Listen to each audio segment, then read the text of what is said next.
Então Jesus começou a denunciar as cidades que havia sido realizada a maioria de seus milagres, porque não se arrependeram. Ai de vocês, Corazim! Ai de vocês, Betsaida! Porque se os milagres que foram realizados entre vocês tivessem sido realizados em Tiro e Sidom, há muito tempo elas se teriam arrependido, vestindo roupas de saco e cobrindo-se de cinza.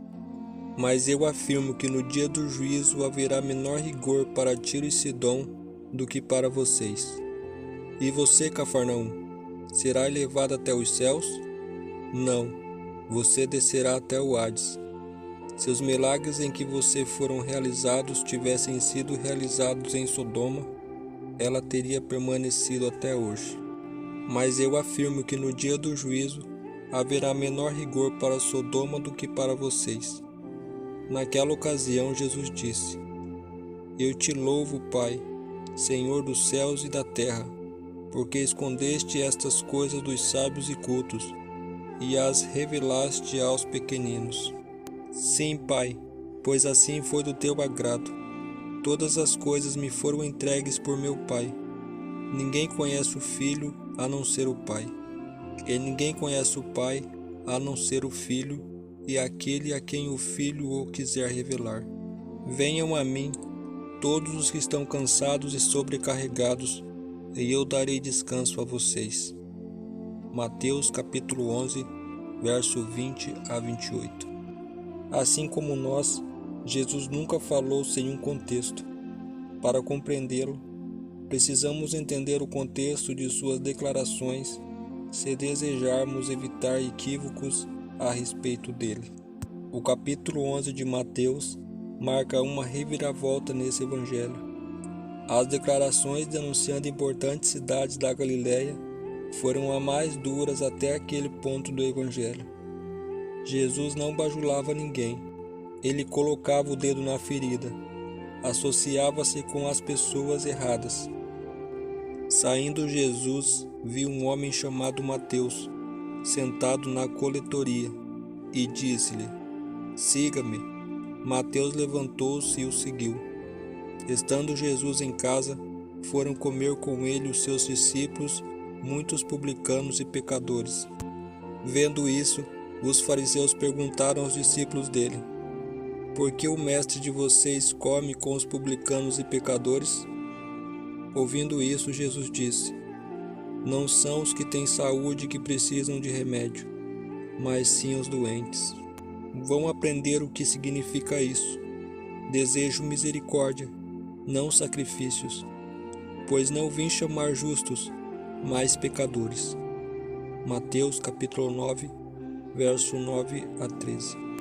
Sua declaração de que era capaz de perdoar pecados foi escandalosa aos olhos dos líderes religiosos. Entretanto, Jesus num barco atravessou o mar e foi para sua cidade. Alguns homens trouxeram-lhe um paralítico deitado em sua maca. Vendo a fé que eles tinham, Jesus disse ao paralítico: Tenha bom ânimo, filho, os seus pecados estão perdoados. Diante disso, alguns mestres da lei disseram a si mesmos: Este homem está blasfemando. Conhecendo Jesus seus pensamentos, disse-lhes: Por que vocês pensam maldosamente em seu coração? O que é mais fácil dizer: Seus pecados estão perdoados, ou levante e ande? Mas para vocês saibam que o Filho do Homem tem na terra autoridade para perdoar pecados. Disse ao paralítico: Levante-se, pegue sua maca e vá para casa. Ele se levantou e foi. Vendo isso, a multidão ficou cheia de temor e glorificou a Deus, que dera tal autoridade aos homens. Mateus capítulo 9, verso 1 a 8. Jesus proferiu palavras de condenação ao povo, até mesmo comparando desfavoradamente a Sodoma, vista naquela época e também hoje como um lugar de implacável perversidade. Mas eu afirmo que no dia do juízo haverá menor rigor para Sodoma do que para você. Mateus 11:24. As tensões estavam aumentando, e ainda assim, em meio a tudo isso, Jesus mudou o tom e ofereceu o verdadeiro descanso. Ele pode fazer isso porque tudo lhe havia sido entregue pelo seu Pai. Todas as coisas me foram entregues por meu Pai.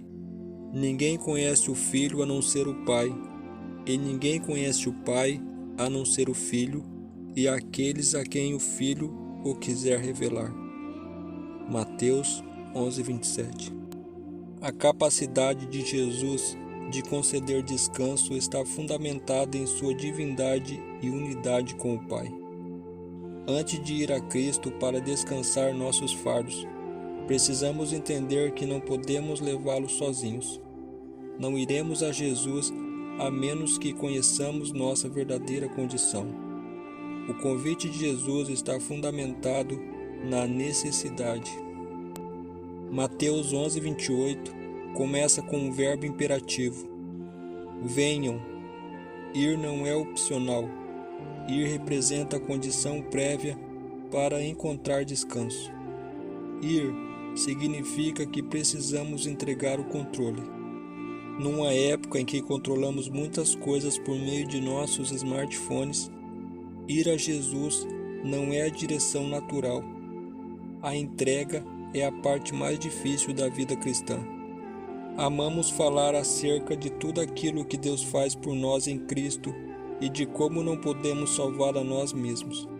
Isso é verdade, mas no final ainda temos que escolher ir a Jesus, o que significa render-se a Ele. Então, o livre-arbítrio se torna essencial na vida cristã. Querido Deus, que no dia de hoje possamos ir até Jesus com verdadeiro arrependimento em nossos corações. Ajuda-nos, Pai, a ter sentimentos sinceros em relação à nossa vida espiritual em Ti. Que Seu Espírito possa nos conduzir. Perdoa-nos, Pai, e nos conduz ao verdadeiro descanso que está em Cristo Jesus. Essa é a nossa oração, em nome de Jesus. Amém. Até a próxima.